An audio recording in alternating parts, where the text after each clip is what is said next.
9-year change?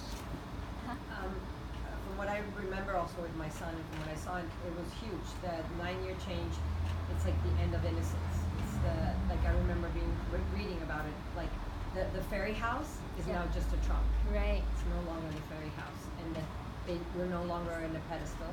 We're human, and we make mistakes, and they're no longer seeing us like, which it totally happened. Very sad. It's a hard one. It's hard. It is a lot of, the fantasies. A lot of it is gone. I mean, Luna still believes in a lot of things. My son didn't believe it at all anymore, and he straight out confronted me, and a lot of the magic is losing. So we have to find ways to still make magic be real, even though it's not the typical magic. Everyday things. Awesome. Thank you for sharing that. It's right on, and I want to kind of, if you weren't here, I want to share a little bit about that. So in the early years, 5 to 8, just like Vivian was saying, the children are in this dreamlike world where everything is provided for them, and the world they see is harmonious, one, and I am one with the world. This is the reason why we share fairy tales in first grade, because it would be better if it ends with a happy ending. They can't even take anything that's not a happy ending in first grade, because that's where they live, and that's why we feed those stories. But as they go into the 9-year change, they realize that the world and I are separate. I'm different from my mom. I'm different from my parents.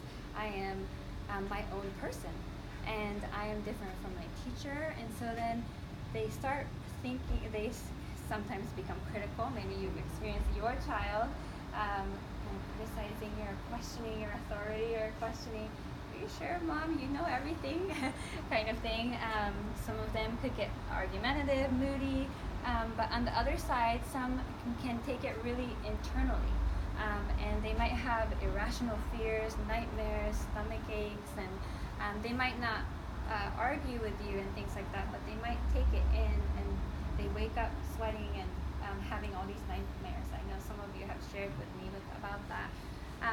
They also start realizing that I am different from others, awareness of others, aware that I am separate self.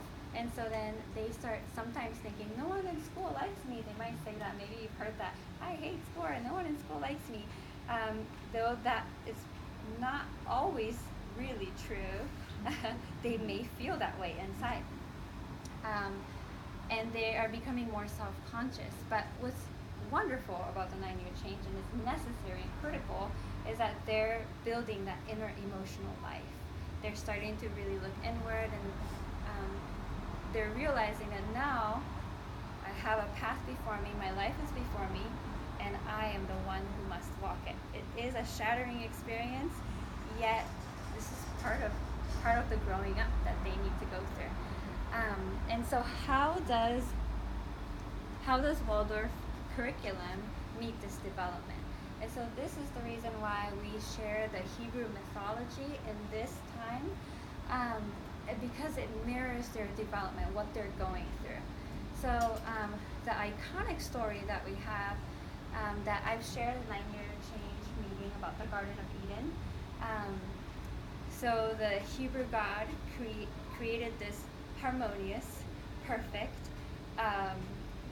lovely garden world, and he creates Adam and Eve, 2 human beings, and he says just one thing: to not eat of one, or there's 2 trees that they are not to eat, but they do eat of it. And when they eat of it, their eyes are open. And when you hear that eyes are open, I hope that you are thinking, oh, 9-year change, maybe? Their eyes are open to reality, just like you were saying about the fairy house. You, in the 1st grade and 2nd grade, you see the fairy house and you run to it and you start playing with the fairies. Now in with the 9-year change in 3rd grade, you see it, and you see a tree trunk and the roof over it. So it's that view kind of shifts. And then as they are banished as a consequence for eating that, there's that moment of awakening to reality. They are now banished from the Garden of Eden to fend for themselves, to survive. in the wilderness on their own. It's kind of like the 9-year change. They are now realizing I'm a separate self. Now all of life lay before me and I must walk through it. So now they're in the wilderness. The Tanakh stories, the Hebrew stories really kind of guide them and support them as they go through their own wilderness. So that is the philosophy behind how Steiner has come up with that philosophy. I also want to share with you, I'll come to that, but then now when they are now banished from the Garden of Eden, and now they are asking themselves, oh, everything that was provided for me, I don't have. Everything was harmonious and everything was good. My parents provided everything, but now I must walk on my own. I am to survive in the world. They are now asking this question, how do I provide? So the Hebrew people also ask the same question, just like the 9-year-olds are asking similar questions. How do I provide and make food? How do I eat and prepare the food? How do I shelter myself? How do I clothe myself? That's what the Hebrew people are going through, and there's stories that go with that.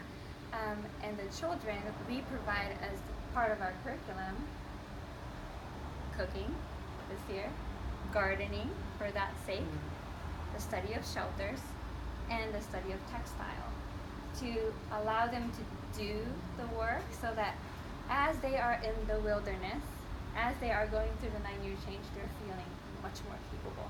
By the end of the year, they feel, I can do this. Sure, that was shattering moments, but I can now do it.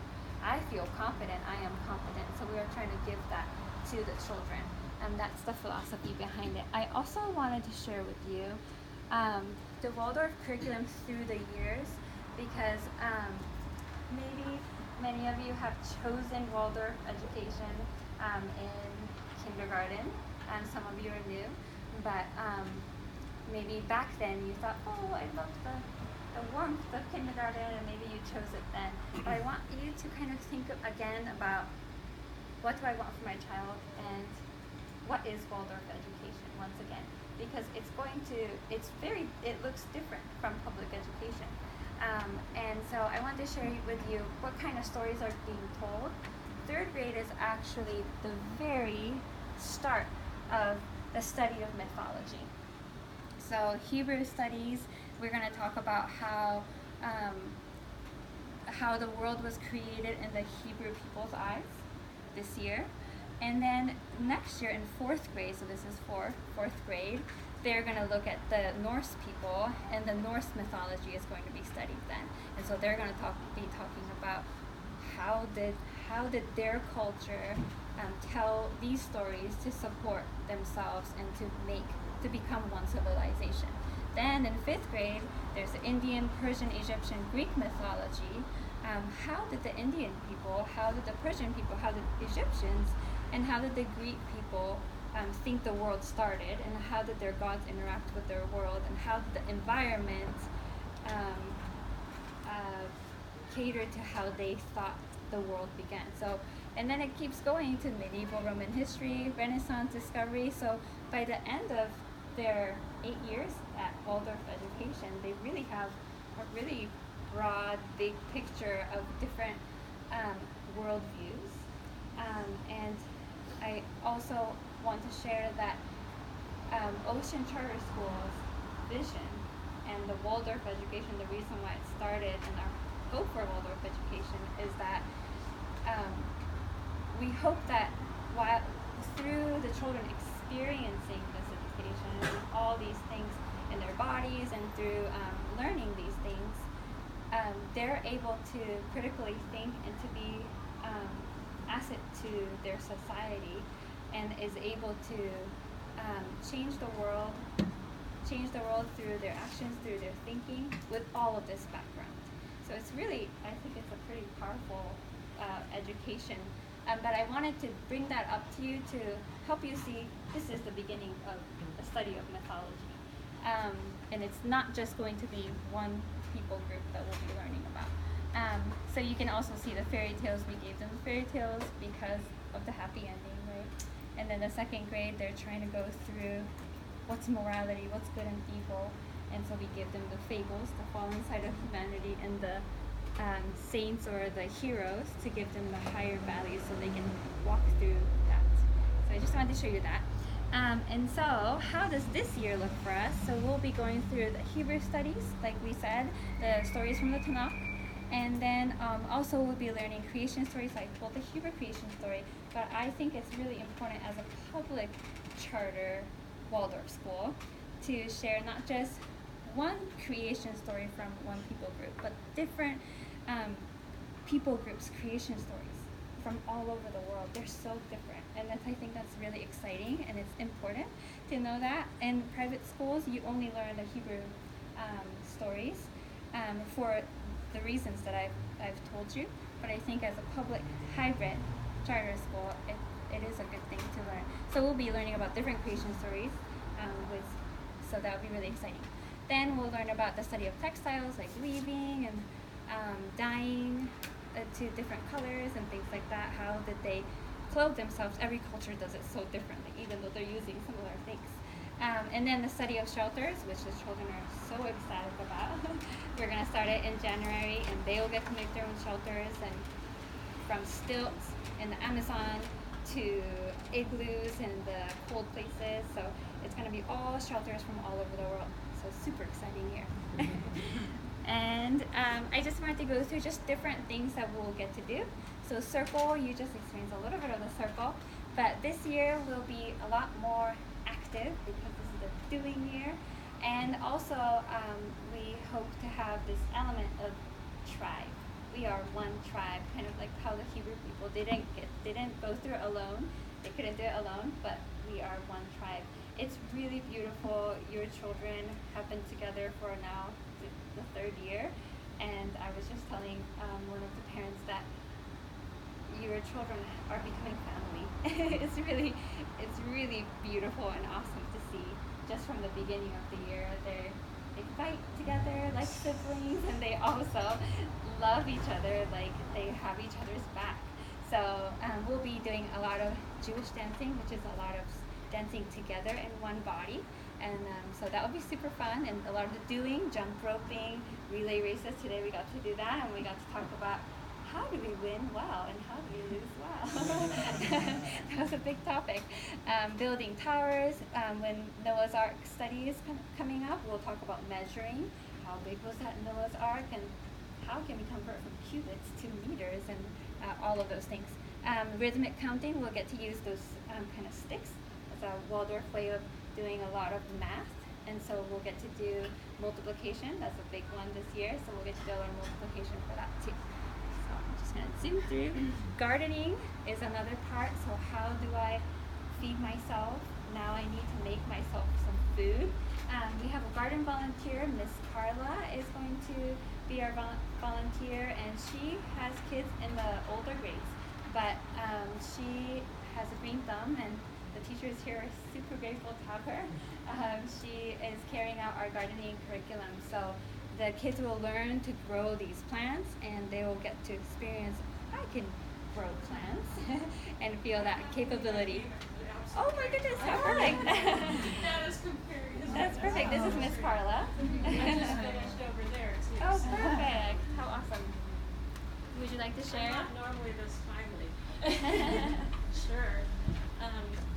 I'm Carla Davey, and I have twins in the 7th grade, and I have a daughter who's a senior in high school, and I've stayed in 3rd grade to volunteer because I guess I just like 3rd graders.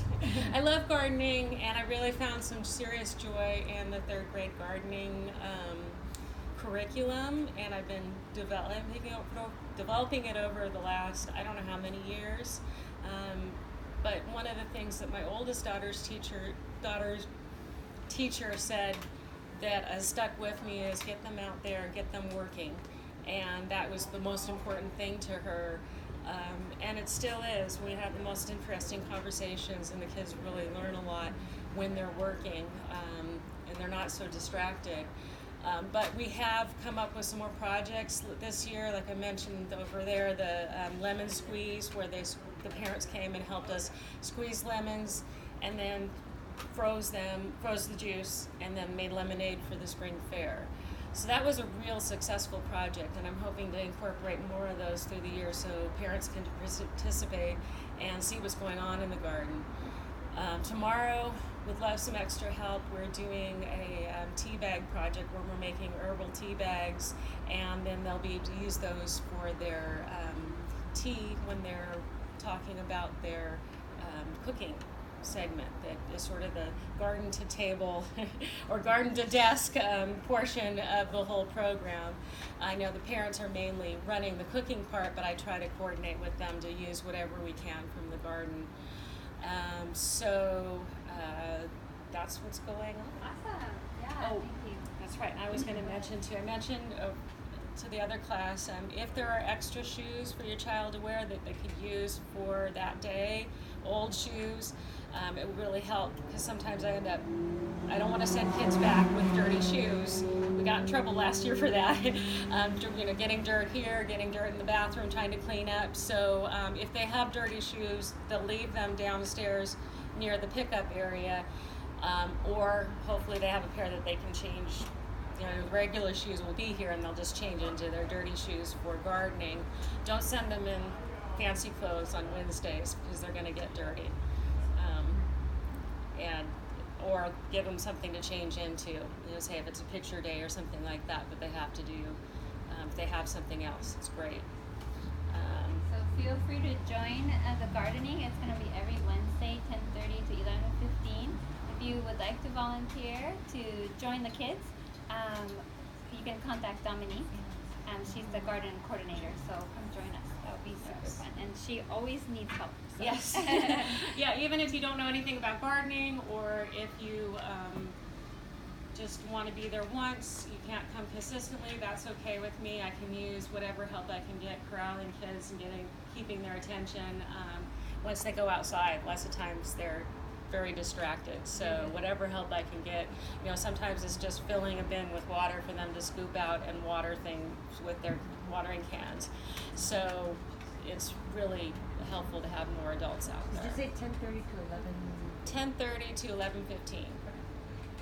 You also get a schedule too, so you have it at home.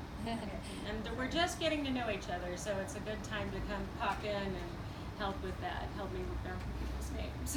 Awesome. Thank you for sharing. Thank you. Yes, thank you. Thank you so much. And so just like she was saying, we are trying to, as much as we can, to really enact that story for the 9-year change and also for the Hebrew people. We are trying to do farm to table, just like she was saying. Now that I have harvested those things, how do I cook it so that I can feed myself? And so the children will get to do cooking, and we have wonderful volunteers this year. We have Melissa and Sonia. They are going to be helping us with the cooking, and our hope is that we can do once a week cooking. Not just once a month or twice a month, but we're hoping to do it every month. But we really do need your help as much as possible. Cooking is very involved, and we have 28 children, so we need your help. But I have chosen things that you can cook that's coming from the garden or that is seasonal. So all you need to come in and do is really to help facilitate the children cooking that. So there will be 4 different groups, so 7 children in each group, and the children will get to experience different parts of that one cooking experience. So it will be awesome to have you there for that. And we'll try to do different types of cooking so that they are really able to realize that I am capable and I can do it. We'll also get to do measurement, and I also wanted to mention the birthday ritual. Thank you for those who have brought in things that the children have cooked. My hope for the birthday ritual is that the children you all have something to bring to the table. You all have different cultures, you eat different things, and so I thought that this year would be the perfect year to say yes to food for birthdays. And so I would love when your child has their birthday to bring in something from the culture, or something that the children can experience a different type of food or cooking. So I know one person has brought in their family favorite cookie recipe, and the children love that. There was also another person who brought in rice balls from their own culture, and that was really lovely. The children don't always get to experience, though he might eat always the rice balls, others might never. And so this is the opportunity. I would say there has been some, like a lot of sugar sometimes, or it's store-bought. So I would say less sugar as possible. That day was quite an energy, a lot of energy, and I don't think that is not necessarily the intention. So have the children cook with you and bring in a little something to share, just really little. It does not have to be something big, and let's try to make it something from your culture or from your family favorite. So I wanted to mention that. And then we also have crafting. Miss Meg, we call Meg, is going to be our crafting volunteer, and she is going to take the other half, so tomorrow's gardening and crafting. So half of the class will get to go gardening, and then the other half will stay inside, and they'll get to do some crafting. Another part of doing to help them with their fine motor skills, for their executive functioning, for their creativity, all of that. And so the half of the class will get to do crafting. A lot of the things will be really with our curriculum. So calendar making is happening when we are talking about seasons and measurements, weaving projects for the textile and things like that, and shelter making because of the shelters. So it's kind of paired with the curriculum, but Ms. Meg will help with that. If you would like to volunteer or help her, please do so too. But I think it'll be a lot of fun. The kids are super excited about it. And then painting and drawing, we will be using 6 colors, not just 3. This is a big deal for the children. I got a lot of whoops and a lot of happiness there.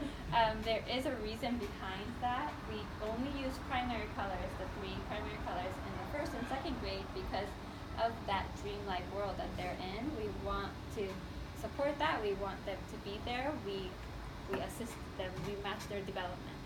But then in 9-year change, I'm sure you can guess that they're ready for secondary colors, and they're also ready for details. Hence the small brushes that we get, and the kids are super excited about the small brushes because they're now ready for details and reality, right?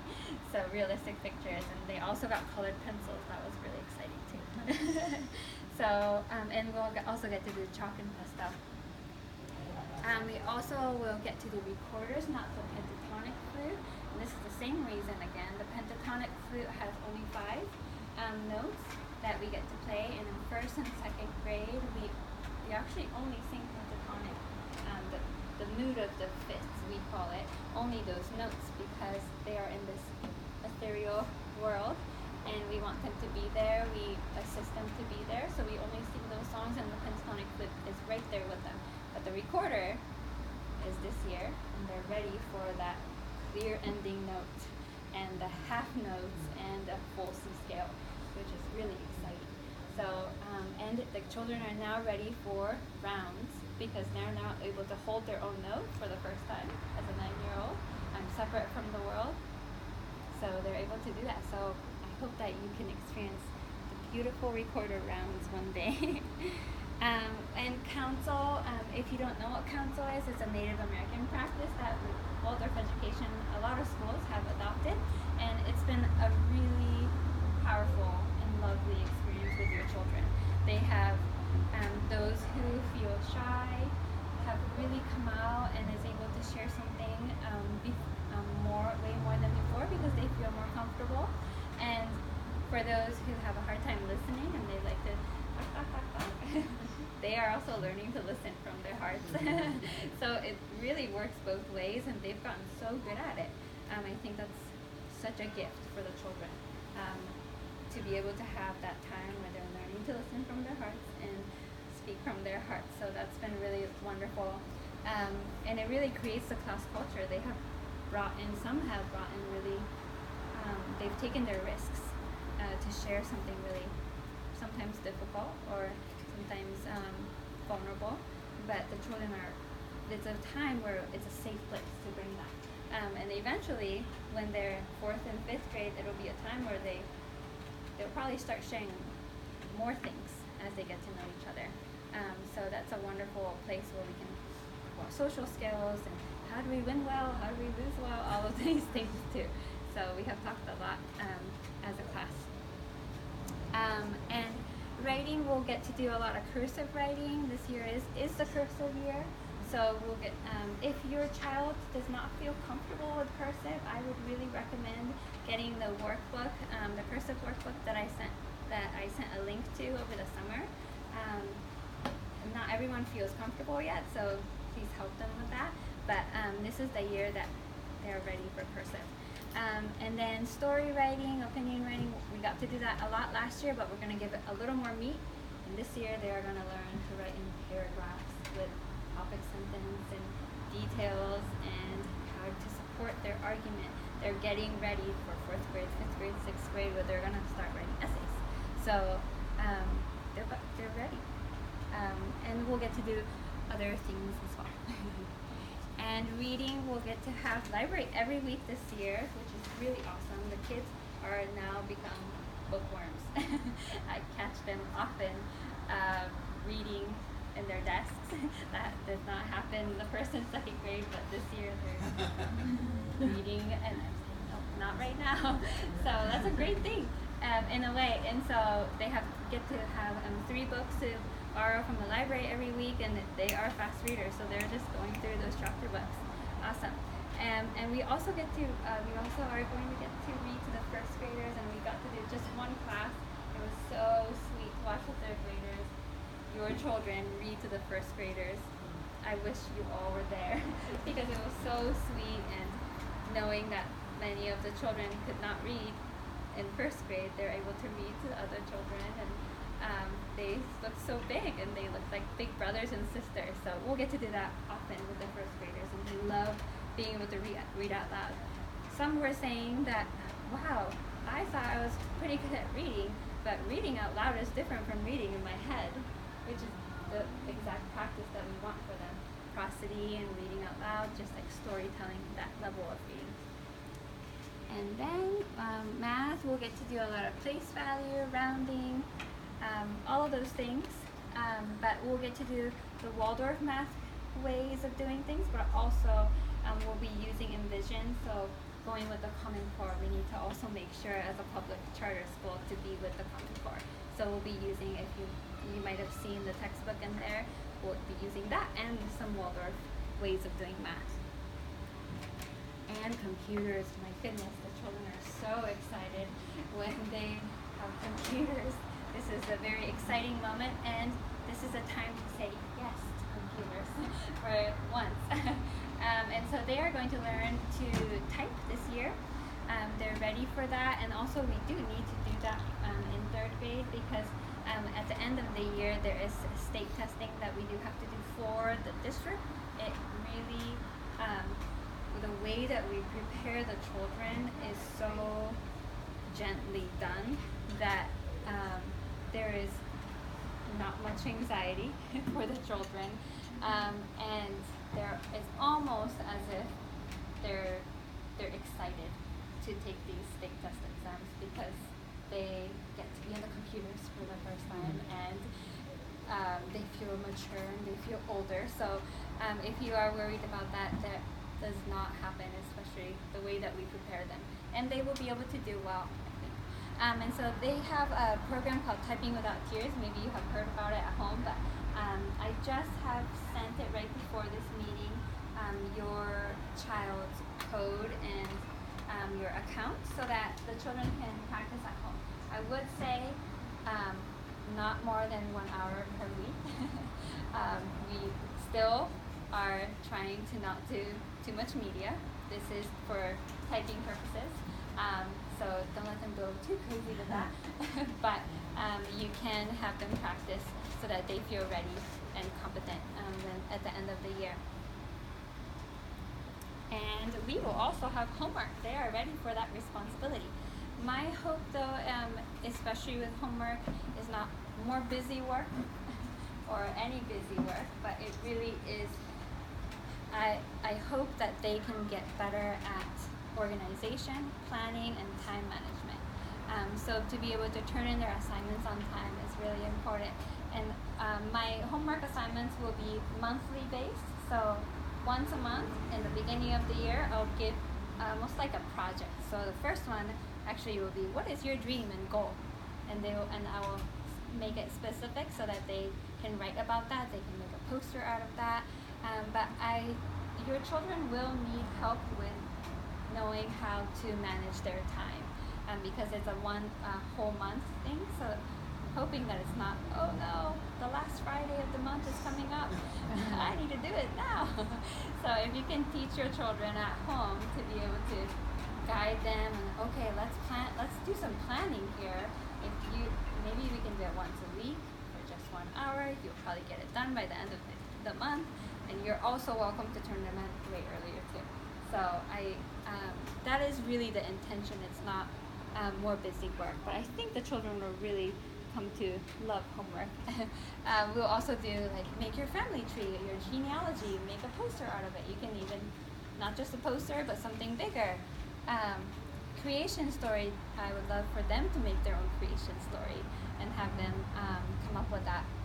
What are your family and traditions and rituals for near the holidays? We would love to know what you do for the holidays so that they can share inside the class. Also, the shelter project is coming up. The shelter project will be done at home. Everything will be explained to you as it comes, so don't worry about it. But I think the kids will enjoy it, and help them to enjoy it also. They will need your help. And I do want to mention that some continuous everyday practice for your children, reading, cursive, and writing in general, but multiplication, we will need your children to memorize the multiplication table so that they're ready for division. When they're able to see that connection with division, it's really exciting for them. But if they don't have the multiplication down, they won't be able to see that. So please help them with that. And also, I'll explain that later.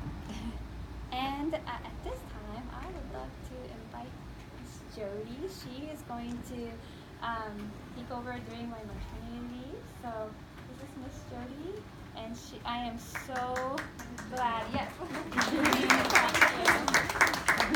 I'm so glad to have Miss Jody because she is wonderful. That I could have not imagined a better person for this time of season. So I'm Jody Modry, and I have been working in the Waldorf school the last 3 years, mostly as a substitute teacher. And the bulk of my teaching came last year when I